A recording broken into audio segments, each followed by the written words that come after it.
This is Python's Paradise. This is your host, Greg Gilbert, aka the Python Hyena, straight out of Fredericton, New Brunswick, Canada, with a beautiful Toronto background behind me because, well, I love Toronto. And that probably would have helped my guest, who probably didn't know that there was a time zone ahead of East Coast, but nobody knows where Atlantic Canada is, especially New Brunswick. Yeah. It's like nobody Right. knows. Yeah. But today, I folks, know. I have a special guest on the show. I have the Litch himself. The Litch who's had to deal with James Balsamo so much, you know. So much Right. that the Litch decided to move in with Bougar to to, E- to deal with his sorrows. Exactly. You have a little lich figure here in my glass cabinet if you can see it. There you There's go. a little lich there. One of the figures from James. Well, folks, I give you the awesome Dave Stein. How do you do, Dave? Good. How you doing, Greg? I'm doing fine. I'm doing fine.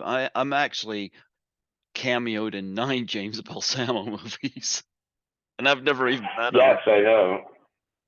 I know. You're in It Wants Blood, right? I Hmm. mean, that's the big one. That's the big one. And you're in a number of his sequel movies Oh as yeah. well, right? Hmm. Yep.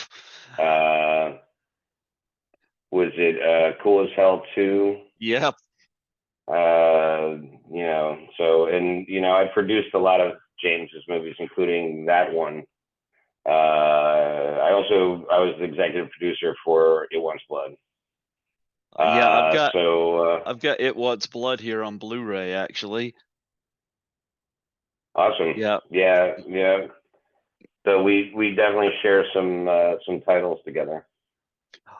Well, how I come to know James was somebody had connected me with an interview with Genoveva Rossi, who I was not familiar with at the time, but I'm one of these folks, I don't turn people away. I don't look at people and say, well, they're not name recognition. They don't, because I'm not name recognition. You know, so Right, and I've had Genoveva Rossi and James Balsamo both on here 5 times, and Genevieve always delivers. And I had her on here, and when I was talking about her career, it's noticing on IMDb that it's like you're doing a lot of films directed by James Balsamo. As they tell me about him, and she did, and finally I reached out to him, and I had him on here, and I work as a cleaner. That's what I do for money. I worked through the pandemic and whatnot. And I remember there right. was one night I was cleaning and I was doing an overnight clean. It was 4 in the morning and I was taking my lunch break, and I got this email from James, and he would have been 4 hours behind me, so midnight for him. And he asked me if I would shoot my own death scene for Cool as Hell too. And Right. I stared at that for a long time, and I was like, I knew he'd be up, so I called him. He answered, and I said, James, I have no talent. Why do you want me in your movie? He said he liked Right. doing my show. And I was like, okay, good enough reason, I guess. There you go. So, um, he told me what he wanted me to do, and so I had to create a death scene. So I had interviewed Linnea Quigley on the show, and I had met her, and at one of the cons, and she was doing something with badger spray, and I was like, okay, that gives me an idea. And so I Right. shot footage of me. It Wants Blood was definitely a hook because when he told me I was going to be watched on television by Eric Roberts, I'll take that. Oh yeah. Yeah, definitely. I mean, James is the master of cameos. James just like pulls cameos out of thin air. I got to work with E.G. Daly on The Litch, from Pee Wee Herman and Valley Girl. yeah, Rugrats. Yep. Uh, you know, she's a Powerpuff Girl as well. I loved her in Uh, Valley Girl. I loved her in Valley Girl. yeah, Yeah. right. And she was awesome. And she didn't just do a cameo. She actually came to James had a friend that had a video store in, pretty sure it was Los Angeles that we were in at the time. And she came and like hung out for the day, like it wasn't at a convention. She actually came to a video store and we filmed it in a real video store. So that was really, that was a thrill. That was definitely a thrill. Well, he's got me in Cool as Hell 2. It Wants Blood in 2 sections. Catch of the Day 2. Um, Right. Hollywood Werewolf, which I just saw. And Right. With Andy Dick. yep, Right. I know about that. he's got me in well, hasn't shot yet, but Nightmare Terror or Nightmare Party Twerk of Terror. Um, Balsamo Beach, Spill Your Guts 2, Bite School 2, and Killer Waves 2. So Well, I'll confess, I looked up your IMDb before we did the interview so that I would know exactly what, because I know that we were in a bunch, and I'm cheating right now. I have it right next to me. Cool as Hell 2, we did together. I had a cameo as the Litch, which is just reused footage basically from the Litch. I'm pretty sure I don't think he used any unreleased footage, but and then I was the executive producer of that movie. And then we had It Wants Blood. So Capture the Day 2, were you in that one? yep. Okay. So so I was the executive producer in that. And that actually has a scene where I was a coke mule from the original Catch of the Day. And then there was also Bite School. Were you in Bite School? Not the first one, but I'm in the second one when it. Okay. Yeah. Yeah. All right. So, yeah. So I have my cheat sheet of the movies I've done. I've done so many. But yeah, I mean that's I started with I Spill Your Guts was the first one I did with Balsamo where I did some music. I provided some music to him. well, I'm living proof that he doesn't care about talent in his film. So I'm like, okay, I'll do it. My Yeah, hey, you want to be apology. in a movie? Here, act. There you go. Yeah, there's a camera in your face. Let's do it. Where do you want to do it? We'll do it right here. We'll I do it in your living room. Wherever you want to do it in your I bathroom. Let's yeah, film in your bathroom. I shot all mine on my phone and just sent them to him, and yeah, Was that during the pandemic? not all of them, no. No, not all of them, Yeah. but I haven't gotten involved in one in a while because financially it's getting hard to afford to do it, but I wanted to be part of It Wants Blood too, but I just couldn't because I'm a big Weird Al Yankovic fan, but I'm like I just could Right. not put into it. Um, I wouldn't mind doing a 10th film, maybe the shagged carpet one there that he's got listed in his. I don't know where he comes up with his ideas. I don't even know if I want to know. Pick two inanimate objects and just come up with a storyline, and that's essentially it. James does have a formula, but that formula is very hard to imitate. And he does his formula very well. So I actually met James through Odorous Urungus of Guar, Okay. the singer from Guar. Okay. he introduced me. Well, I kind of didn't get really. I sort of got introduced through Dave, but James introduces himself to everybody when he's around him. He just kind of like everyone that's in the area just gets drawn into James's circle, and ends up being in one of his movies at some point. So I met through James through the MF Gallery in Brooklyn. They had regular events where they would host with Odorous Urungus, and they had something called the Crackathon. Mm-hmm. And so I played keyboards because my band at the time had just toured or was about to tour with Gore. And we started doing these Crackathon, which was to raise money for crack cocaine for Odorous.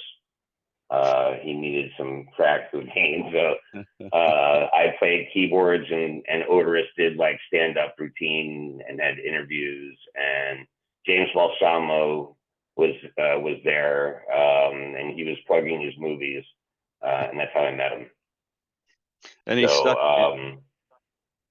And he okay. stuck you in. And he stuck you in one. Well, originally I contributed. He asked me if I wanted to contribute any music because with my group band, but I recorded some keyboards for. Actually, I played keyboards at the time with Infernion, my band, and he just he asked for some music, so I composed some like horror kind of sounding music for I Spill Your Guts. He used a short amount of it. I don't think he used all of it, but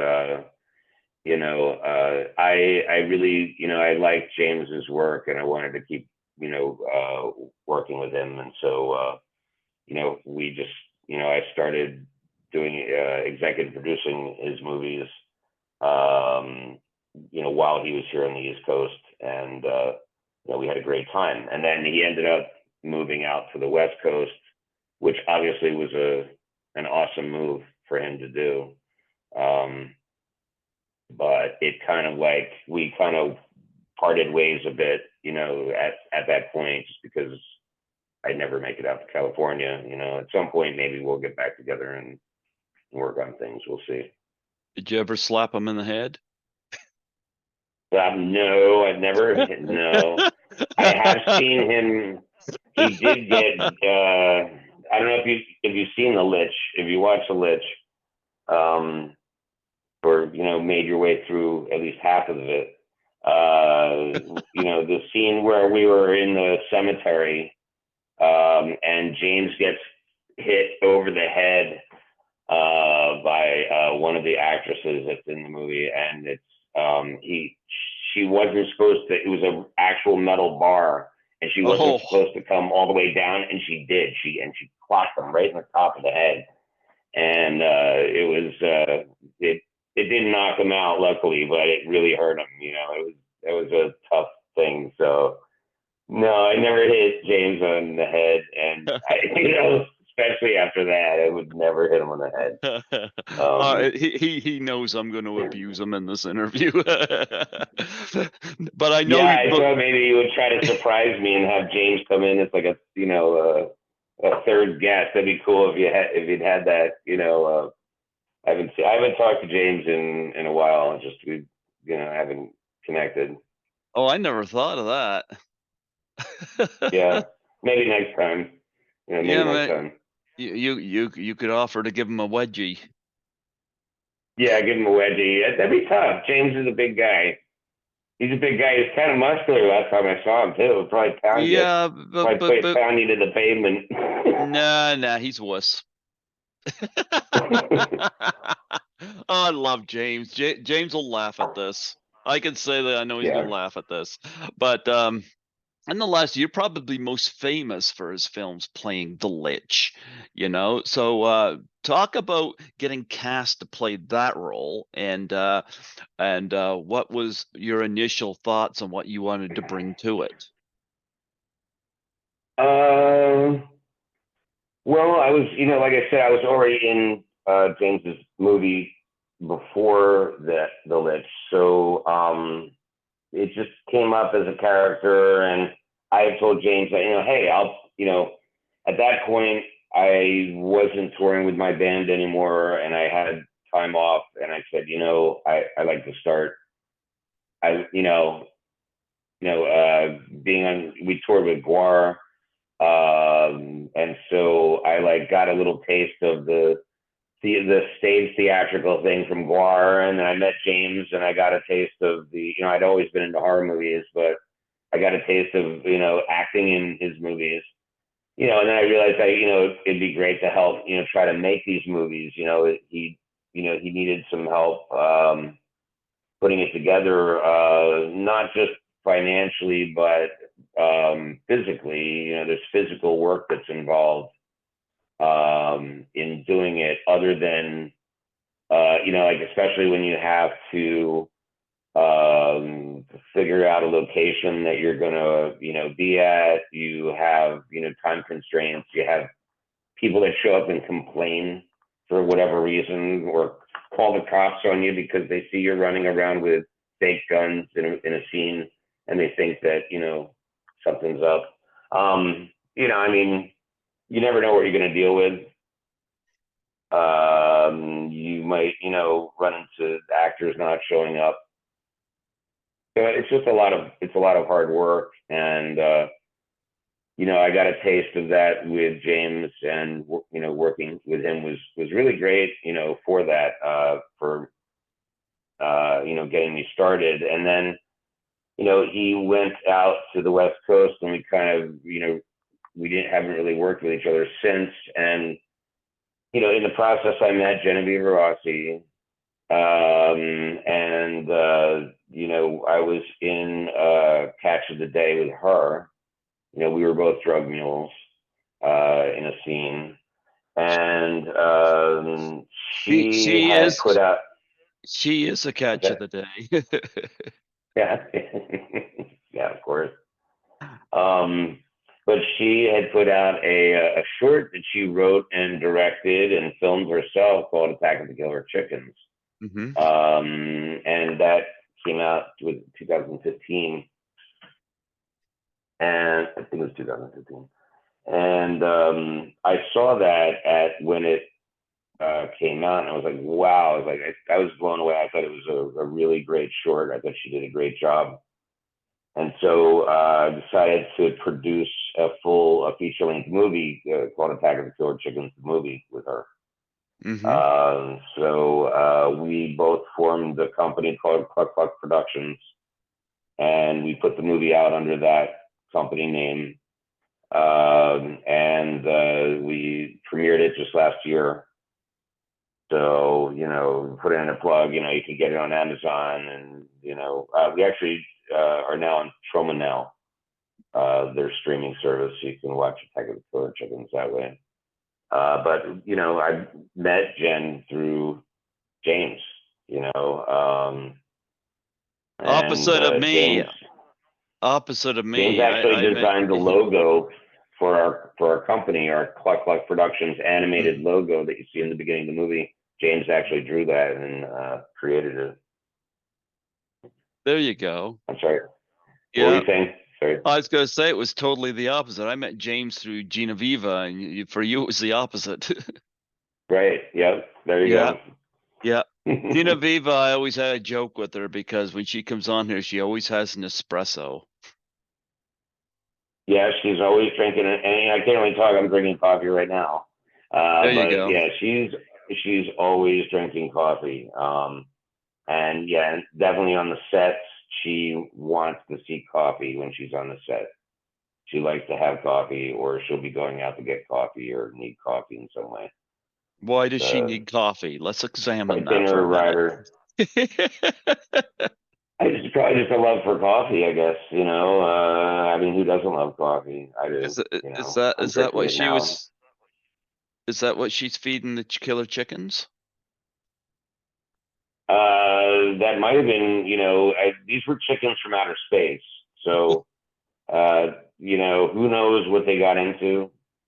maybe they were, peaceful chickens until they got to Earth and drank some coffee and got all caffeinated up. Who knows? I love Genoveva Rossi, always have a blast with her on here. I should have got them out. I know I got a couple of autographed pictures of her here. She sent me in the mail and and very revealing, very nice. Right? Yeah. Right. I mean, she definitely does a lot of, she does a lot of modeling in addition to acting, and she's very busy. She's very busy with what she does. Um, so definitely. Well, talk about the similarities and differences between her as a director and James as a director. Oh well, this was Genevieve's first, movie that she's ever taken on that role. She wrote it, she directed it, she starred in it. So I don't really think you can compare the two necessarily. I mean, I think Jen will agree with me that James is a seasoned director in terms of years of doing what he does, and I wouldn't even put them in the same category. Okay. Um, I think definitely we had a lot of influence of James in our Chickens movie. Definitely through me as well, because when I joined up, decided to do it. I have a lot of experience with James, so it kind of it added to that. Plus, we're working with Ed Young and John Link and a lot of the veterans, so it came natural, and so I think there are some similarities between Attack of the Killer Chickens and James Balsamo movies. You'll possibly see some parallels, I think. I'm a big fan of Attack of the Killer Tomatoes. And when I heard about Attack of the Killer Chickens, one of my uh, first claims was whether it was done in the same vein and whether the effects were done in the same vein, because that was part of the charm of Attack of the Killer Tomatoes. So, um, were you on set for when they had made the chickens? Well, I would, yeah. I mean, I was, I acted in a few scenes. I did voiceovers, and I was the puppeteer for a lot of the chicken scenes. Oh, there you go. So yeah, so I worked. I had a lot of different roles in the movie. Okay. Okay. Well, I think Genoveva had said to me that she wants to do a sequel to it. Are you on board with that? Yeah, I'd like to do a sequel. It definitely is going to take some planning and probably a little bit more of a budget, next time. And yeah, we'll see. We'll see how it goes. How well did it do on the festival circuit? We won the Fantastic Film Fest San Diego Best Horror Comedy. So that was great. We were nominated for a few other festivals. It's one of those movies where you either love it or hate it. We have like a 2.9 rating on Amazon, IMDb, and it's kind of 50-50, 50% of the people hate it, 50% of the people love it. It's, it's kind of misleading. The cover is a little bit misleading, I think, and people buy it and they expect to see a stylized, because the cover is so stylized looking, which I also, got a lot of, working with James, and he always has great covers to all of his movies, all of his, the Yeah. artwork is just amazing, so I kind of wanted to do something like that, and we came up with a really great cover. but people buy it and they expect this multi-million-dollar horror movie. And we've been doing the mainstream horror circuits, and like Monster Mania, things like that. And at a lot of the conventions, I've had a really good friend of mine, Jesse Braintree from Jesse and the Hog Brothers. And I've known Jesse for years and years. And Jesse's band did a lot of the music on Attack of the Killer Chickens from their album White Trash Meth Lab.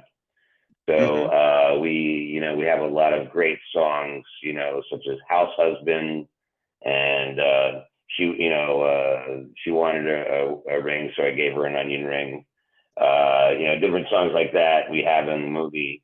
And so Jesse's a great salesman, and Jesse came and sat at our table for several conventions, and Jesse could sell anything. And he had various stuff that was branded for Jesse and the Hog Brothers' band, including a Jesse and the Hog Brothers condom, which he ended up selling to somebody for $5. That's how great of a salesperson he was. And so some lady came up with her kid, and he sold her a copy of Attack of the Killer Chickens. And it's really not appropriate for kids. It's not meant for kids. It's like James Balsamo movies really aren't necessarily made for kids. Even though it has like a cartoonish kind of cover, and it looks like it might be for kids, but nah, it's really not. And our movie is no exception. It's really not for kids. And so she bought it. Of course, she bought it immediately. He sold it to her right away. And I ran into her again later on at Schiller in Jersey, and she came up to the table and she was visibly angry. She was like, "This is the worst movie I've ever seen in my life. My daughter could have made a better movie. This is terrible. You should be ashamed of yourselves." And I was like, "What kind of movies do you like?" And she's like, "Silence of the Lambs." And I'm like, "Okay, well, we're nothing like Silence of the Lambs. Great movie. I love Silence of the Lambs, but it's definitely a different kind of thing." I think that's funny. Somebody come up there to complain.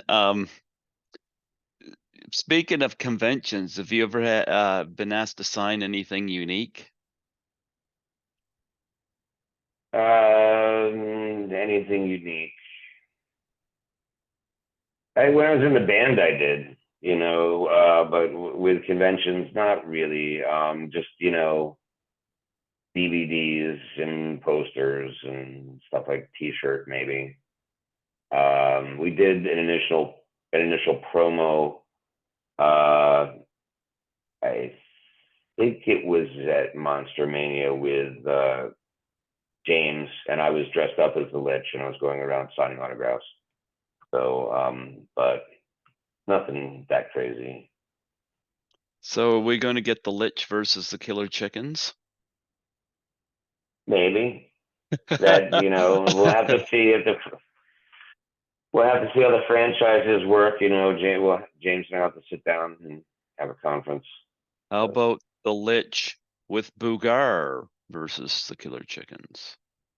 That's possible. Either way, I think Bugard would have to be in whatever it is. So. Listen, I love doing the conventions. I've been doing them since 2017. I'm about to assist Lisa Langlois from movie class of 1984 at my third one with her, and they're a lot of fun to do. Do you have any interesting convention stories about anybody you've met or anything you've seen or? Well, we had a couple cameos for Attack of the Killer Chickens with Artie Pasquale from The Sopranos has a scene where he's roughing up this guy, against the wall. Yeah, I won't spoil it, but he has a scene which is really cool. always wanted to have, meet someone from The Sopranos, but let alone have them in one of my movies. I thought was really great. Um, we have David Naughton in the Chickens movie, which is his scene is actually really awesome, and he just loves Genoveva. So I mean, she was able to get him in, and that's it's really not even convention footage; it's just regular footage that we have of him. But I've so met yeah, we him, have haven't that. had him on the show yet. Yeah. Yeah, I've met him, but haven't had him on yet. Yeah. Yeah, I didn't get a chance to meet him. I wasn't there that day. But the scene that he did was just, was really, really good. I thought it was. Um, we had John Dugan. John Dugan did it at a convention. You know, um, and I'd say like, hey, I don't want to give away all the secrets. I don't want people to know that we've filmed at a convention. It's then how cheap they are. But we've had reviews where they're like, it's obvious that they filmed at a convention. Where people are just they totally know that we filmed at a convention. There's no hiding it whatsoever. Some scenes you can hear people in the background, and it's obviously convention noise in the background that we just couldn't edit out. Whatever, the way it goes. James and Genoveva, I forget the film, but they both met on a movie where they had a love scene in a cornfield and a sex scene Right. in a cornfield. And I'm thinking, you being a producer and all, we need to do 50 Shades of Grey with James and Genoveva. What do you think? What do you think? With Boogar thrown in for good measure Um, and the Litch, the Litch could haunt them. yeah, I mean, if Genevieve is down with it and James is down with it, I mean, whatever, man. I'm down with it too. Whatever's cool. I think that would be a classic thing. Yeah, I mean, Jen and James have worked together for a number of years, and really, I wouldn't be opposed to working with James again in the future. It's just a matter of getting to California and setting up, and hopefully, we don't have another round of COVID. They keep talking about it, and hopefully that doesn't happen, and we don't get locked down again and Oh all that. shit, yeah. Um, you know, I it just worked makes through the things even hard, pandemic. harder. Whatever your difficulties are in getting together, it makes it even worse. So. Yeah. Yeah.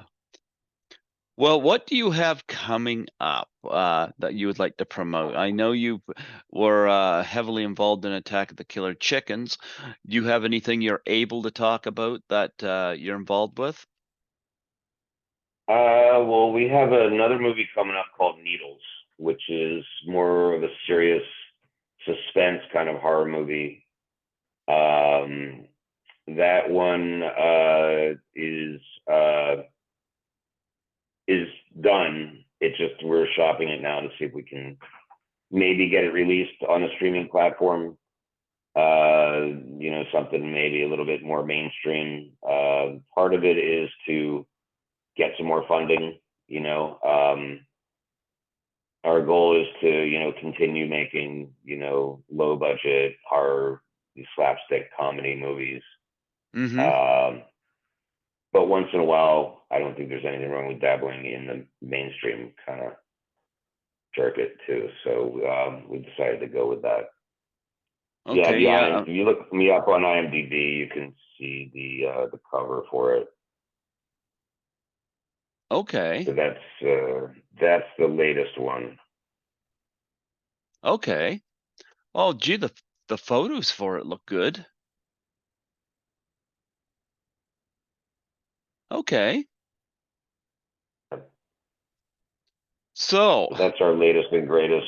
And then I'm acting in another movie with that was created by Rocco George, who actually was awesome in Attack of the Killer Chickens. He did all of the puppets and acted in multiple roles in the movie, and he's a great actor. And so he came up with a movie called Brooklyn Love Doll Massacre, and so I act in that movie. I play a witch called Chesseray. So Okay. that should be interesting. We'll see when that comes out. Do you get a web page that you'd like to promote on here? I don't. I would just say go see Attack of the Killer Chickens movie. You can see it on Amazon. It's it's like $1.90. You can the non HD version is like $1.99 rental, or you can buy it. You can also get the DVD on Amazon. It's also on Vimeo. You're probably better off on Amazon. I don't know why, but maybe. Is it on Blu-ray yet? The more plays we get, it's not on Blu-ray yet. It's on DVD. We should be coming out with Blu-ray hopefully by next year. Blu-ray will include, like I said, we have a great. One of the things about this movie is even though it's low budget, we have a great soundtrack from the bands that are in it, and we filmed some footage of Jesse and the Hog Brothers live in Harlem. They're huge in Harlem. And so we took some of that footage, but we combined it with some of their album music, and then we also have other groups that are that contributed music to it. So I'd like to have maybe some live footage of the band and music from the soundtrack provided with the Blu-ray. That'd be cool. Maybe some extra footage that didn't make it into the movie. We did cut a number of stuff out. So Maybe you could have Genoveva Rossi sing. perhaps I didn't know Jen sang. She sings. Jen sings. I don't I know. didn't know that. I don't know whether she sings or not, but I'm down to listen. Yeah, I mean maybe she'd be down for it. Yeah, I mean that's anything's possible, right? Oh yeah. New career avenue. Oh, between her and James, if I had them in a movie, they'd be like crash test dummies to me. It's like, what can I do? What can I put them through next? What terrible things can you put them through together? Right? Oh man, I love them both. I love them both. Well, Dave, it was great to have you on here tonight. It's been a long time coming, and I know that Genoveva spoke very highly of you when she talked about Attack of the Killer Chickens, and James has brought your name up before, and so you have to actually put an idea in my head. I should get all of you on here at once sometime. Yeah, yeah, I think that'd be great. But Definitely would be cool to touch base. I'll probably have to get in touch with James beforehand just to really touch base um, before we get on an interview together. But yeah, it'll be good to see him. there you go. I miss James definitely. Hopefully maybe make a trip out to California one day, just at least to visit. We'll see. Well, you're East Coast with Genoveva. I don't know how close you two live, but how often do you Well, see she's her? in Jersey. She's in Oh, Jersey. okay. I'm near Scranton, Pennsylvania. Oh, okay. And I grew up in New Jersey all my life down near Asbury Park in a place called Ocean Grove. So yeah, I mean that's how we're all from the same area. James was living in Long Island at the time. So it's all close together. We filmed Attack of the Killer Chickens in Jersey. We filmed it, right in Sopranos country, where they filmed Sopranos stuff is where we filmed part of the movie. Um, and we filmed it in Pennsylvania, and we filmed on Coney Island. So I mean, you use with what you have, what's nearby. It's a Chickens movie out here in Pennsylvania. If you ever watch The Office, and Dwight has his farm Well, we have a buddy with a farm, or at least 20 acres of land and a big barn that we were able to film in. So you make use of what you have with what you have. The Litch, so the intro scene with the guillotine was filmed in our backyard.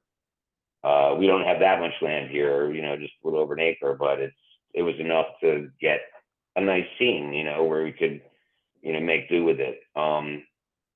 And so, James's resources have changed tremendously going out to California. He's not working with just, whatever. He has a lot of backdrops. He has a lot of people he can work with, a lot of talent, a lot of talented people out there, which is perfect for what he's doing. I think it's probably the best move he ever made was going to California. I'm sorry to see him go, and I wish we could have worked together more while he was out here. But that's the way it goes. Well, sometimes he works with untalented people like me. But Yeah, hey, well, I don't think I'm talented. I'll I'm not talented, oh, whatever. you're more I just talented do than it for fun. me. You're more talented than me, but you know what? It don't matter. My bad performance is right in the spirit of the tone of his movie. So I'm not one bit ashamed, Being watched on No, I mean, television. Yep. he brings out the best acting out of people that you wouldn't expect to be great actors. James will bring it out of you. Well, So being watched on a television by Eric Roberts, I'll take it. Don't matter how bad my performance is, I'll take it. And quite frankly, I'm kind of proud of it. So, hey.